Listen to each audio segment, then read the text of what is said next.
Mga katropa, as of 10:30 this morning, mo ni siya to ang sitwasyon din mismo sa lugar kung sa Gihaya, ang patayng lawas ni Barangay 3 de Mayo Kapitan Oscar Dudong Bukol Jr. mga katropa. So nidagsa na ang mga supporters, mga higala, and then dito sa unahan nga bahin pa dayon ang ilang pagsudong sa mismong patayng lawas in town no, sa mipanaw nga kapitan mga katropa. Kay karong udto gikatakda nga sugdan ang aktibidad hangtod na kana mga katropa sa pagpahiluna sa hingpit sa patayng lawas sa niini karong alas 4 sa hapon.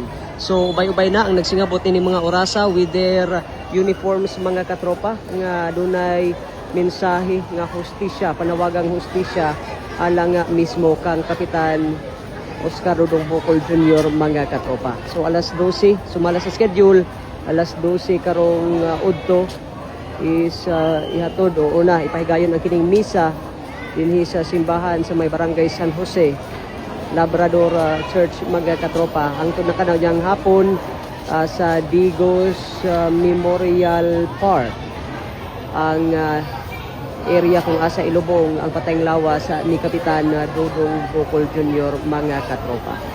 So atangi ang dugang pa natong mga updates sa itong pagpanubay sa maong mga panghitabo dinhi sa Digos City, Davao del Sur mga katropa. Kini yung katropang Marvin Ibano, Exeter News.